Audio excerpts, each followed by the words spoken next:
வணக்கம். ஆகாஷ்வாணி.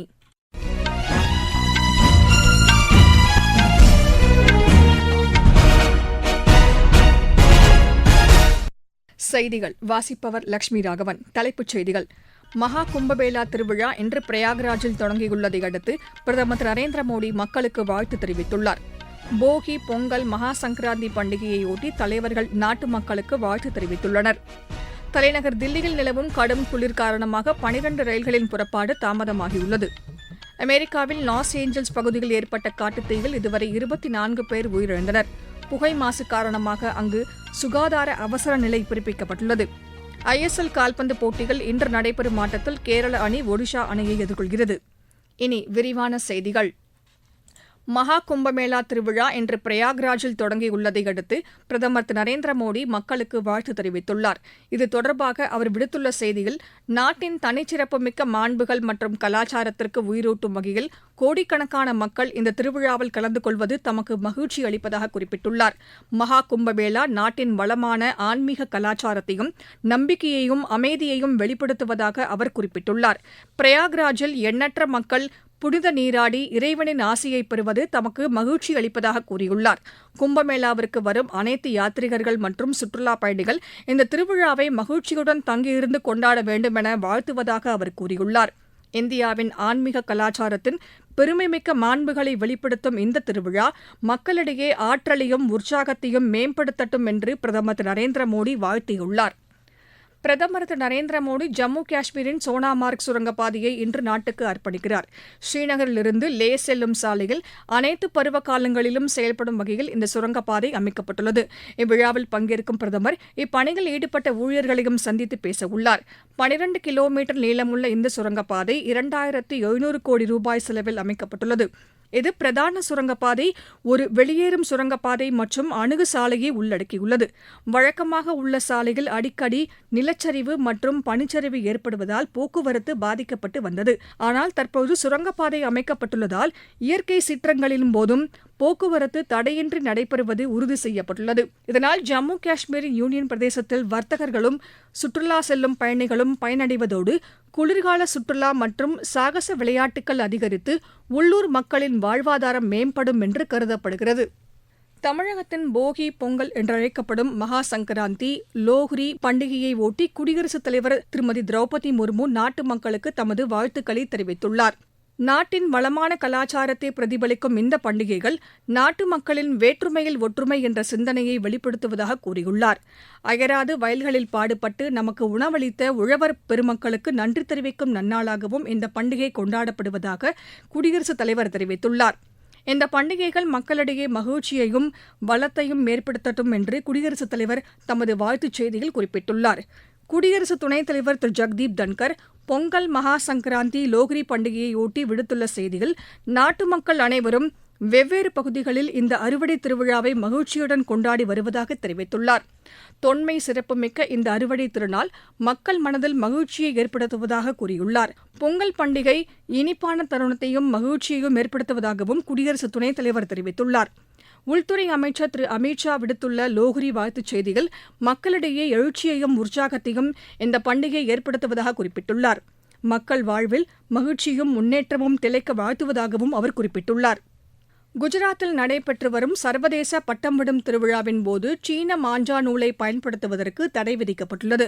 இந்த திருவிழாவால் பொதுமக்கள் மற்றும் உயிரினங்களுக்கு காயங்கள் ஏற்படுவதை தடுக்கும் நோக்கில் இந்த உத்தரவு பிறப்பிக்கப்பட்டுள்ளது. காயமடைந்த விலங்குகள் மற்றும் பறவைகளுக்கு சிகிச்சை அளிக்க கருணை இயக்கம் தொடங்கப்பட்டுள்ளது. இதில் அரசு நிறுவனங்கள், தன்னார்வ தொண்டு நிறுவனங்கள் மற்றும் இணைந்து காயமடைந்த விலங்குகள் மற்றும் பறவைகளை மீட்டு சிகிச்சை அளித்து வருகின்றனர். 400 கோடி ரூபாய் அளவிற்கு இந்த காற்றாடி தொழில் அம்மாநில உள்ளூர் பொருளாதாரத்தில் முக்கிய பங்கு வகிக்கிறது. இந்த சர்வதேச திருவிழாவில் இந்தியாவின் 11 மாநிலங்களைச் சேர்ந்த 52 வீரர்கள் உட்பட 47 நாடுகளைச் சேர்ந்த 143 பட்டம் விடும் வீரர்கள் இதில் பங்கேற்றுள்ளது குறிப்பிடத்தக்கது. நீங்கள் கேட்டுக்கொண்டிருப்பது ஆகாஷ்வாணியின் செய்தி அறிக்கை. 3ஆம் முறை மோடி அரசின் சாதனைகள். விவசாயிகளின் நலனுக்காக பிரதமரின் பயிர் காப்பீட்டு திட்டம் உரமானியம் நீட்டிப்பு. பிரதமரின் வீட்டு வசதி திட்டத்தின் கீழ் கூடுதலாக 3 கோடி வீடுகள் கட்ட திட்டம். முத்ரா கடனுதவி திட்டத்தின் கீழ் மகளிர் தொழில் முனைவோர்களை உருவாக்க வேண்டும் என்ற நோக்கில் கடன் உச்சவரம்பு 20 லட்சம் ரூபாயாக உயர்வு. 4 லட்சத்திற்கும் மேற்பட்ட மகளிர் சுய உதவி குழுக்களுக்கு 2500 கோடி ரூபாய் சுடல் நிதி. லட்சாதிபதி பெண்கள் திட்டத்தின் கீழ் 11 லட்சம் பேருக்கு சான்றிதழ். சுற்றுலாத்துறையில் மகளிருக்கு கூடுதல் வேலை வாய்ப்புகள். மகளிர் வாங்கும் சொத்துகளுக்கு பத்திரப்பதிவு கட்டணத்தை குறைக்க மாநில அரசுகளுக்கு ஊக்கம். 7 லட்சம் ரூபாய் வரை வருமானம் உள்ளவர்களுக்கு வரி விலக்கு. வளர்ச்சியடைந்த இந்தியாவிற்கான பயணத்தில் மோடி அரசு. தொடரும் மக்கள் நலத்திட்டங்கள். பொங்கல் பண்டிகையையொட்டி 3186 தமிழக காவல் மற்றும் சீருடை பணியாளர்களுக்கு பொங்கல் பதக்கங்கள் வழங்க முதலமைச்சர் திரு மு.க.ஸ்டாலின் உத்தரவிட்டுள்ளார். காவல்துறை மற்றும் சீருடை பணியாளர்களின் சிறப்பான சேவையை அங்கீகரித்து ஊக்குவிக்கும் வகையில் இந்த பதக்கங்கள் வழங்கப்படுவதாக தெரிவிக்கப்பட்டுள்ளது. காவல்துறையினர், தீயணைப்பு மற்றும் மீட்புப் படையினர், காவல் வானொலி பிரிவு, மோப்பநாய் படைப்பிரிவு மற்றும் புகைப்பட கலைஞர்கள் உள்ளிட்ட பல்வேறு பிரிவுகளில் அதிகாரிகள் மற்றும் அலுவலர்களுக்கு அவரவர் நிலைகளுக்கு ஏற்ப பதக்கங்களுடன் மாதாந்திர பதக்கப்படியும் பிப்ரவரி மாதம் முதல் வழங்கப்பட இருப்பதாகவும் தெரிவிக்கப்பட்டுள்ளது. பொங்கல் பண்டிகையை முன்னிட்டு சென்னை எழும்பூர் மதுரை இடையே முன்பதிவு இல்லா சிறப்பு ரயில் இன்று பிற்பகல் மணி 2:15 இயக்கப்பட இருப்பதாக தெற்கு ரயில்வே அறிவித்துள்ளது. தாம்பரம், செங்கல்பட்டு, விழுப்புரம், திருச்சிராப்பள்ளி, திண்டுக்கல் மார்க்கமாக இந்த ரயில் மதுரை சென்றடையும். மற்றும் ஒரு சிறப்பு ரயில் பொங்கல் பண்டிகை மற்றும் சபரிமலை செல்லும் பக்தர்களின் வசதிக்காக இன்றிரவு மணி 11:45 சென்னை எழும்பூரிலிருந்து திருவனந்தபுரம், கொச்சிவேலிக்கு இடையே இயக்கப்பட உள்ளது. விழுப்புரம், திருச்சி, மதுரை, திருநெல்வேலி, நாகர்கோவில் வழியாக இந்த ரயில் திருவனந்தபுரம் செல்லும். கொச்சிவேலியிலிருந்து நாளை மறுநாள் விஜயவாடாவிற்கு இயக்கப்படும் சிறப்பு ரயில் கொல்லம், கோட்டயம், பாலக்காடு, போத்தனூர், ஈரோடு, சேலம் வழியாக பெரம்பூர், கூழூர் மார்க்கத்தில் விஜயவாடா செல்கிறது. அமெரிக்காவின் லாஸ் ஏஞ்சல்ஸ் பகுதியில் கடந்த ஒரு வார காலமாக கட்டுக்கடங்காத காட்டுத்தீ காரணமாக இதுவரை 24 பேர் உயிரிழந்துள்ளனர். சுமார் 40,000 ஏக்கர் பரப்பளவு முழுவதும் தீயில் எரிந்து நாசமாகியுள்ளது. அமெரிக்காவின் கலிபோர்னியா மாகாணம் லாஸ் ஏஞ்சல்ஸில் பாலிசேட்ஸ் பகுதியில் கடந்த 7ஆம் தேதி பரவத் தொடங்கிய காட்டுத்தீயால் பல லட்சம் கோடி ரூபாய் இழப்பு ஏற்பட்டுள்ளதாக அந்நாட்டு அரசு தெரிவித்துள்ளது. 1 லட்சத்திற்கும் மேற்பட்ட குடியிருப்புகள் வெளியேற உத்தரவிடப்பட்டுள்ளது. இந்த காட்டுத்தீயின் புகை மாசு காரணமாக பலவிதமான சுவாச கோளாறு ஏற்படக்கூடும் என்பதால் அமெரிக்க பொது சுகாதாரத்துறை அவசர நிலையை அறிவித்துள்ளது. ரஷ்ய சிறைகளில் உள்ள யுக்ரைன் நாட்டவர்களுக்கு பதிலாக தாங்கள் சிறைப்பிடித்து வைக்கப்பட்டுள்ள வடகொரியாவைச் சேர்ந்த 2 பேரை ஒப்படைக்க யுக்ரைன் அதிபர் திரு வோலோடிமிர் ஜெலன்ஸ்கி ஒப்புக் கொண்டுள்ளார். இதுகுறித்து தமது சமூக வலைதள பதிவில் காயமடைந்த வடகொரிய வீரர்களின் காணொலி காட்சியை அவர் வெளியிட்டுள்ளார். யுக்ரைனுக்கு எதிரான ரஷ்யாவின் போரில் வடகொரிய வீரர்கள் சுமார் 11,000 பேர் ஈடுபடுத்தப்பட்டுள்ளதாகவும் இதுவரை 100 வீரர்கள் உயிரிழந்துள்ளதாகவும் 1000 பேர் காயமடைந்துள்ளதாகவும் தென்கொரிய உளவு நிறுவனம் தெரிவித்துள்ளது. வட இந்தியாவில் தொடர்ந்து கடும் குளிர் நிலவுகிறது. இதன் காரணமாக பல மாநிலங்களில் அதிகாலை முதல் அடர்த்தியான பனிமூட்டம் காணப்பட்டதால் இன்றும் விமானம் மற்றும் ரயில் போக்குவரத்து பாதிக்கப்பட்டது. தலைநகர் தில்லி மற்றும் புறநகர் பகுதிகளில் கடுமையான பனிமூட்டம் காரணமாக விமானம் மற்றும் ரயில் போக்குவரத்து பாதிக்கப்பட்டுள்ளது. தில்லியிலிருந்து புறப்படும் 12 ரயில்கள் சுமார் 2 மணி நேரம் தாமதமாக புறப்பட்டன. திருத்தியமைக்கப்பட்ட கால அட்டவணையின்படி அங்கு ரயில்கள் இயக்கப்படுகின்றன.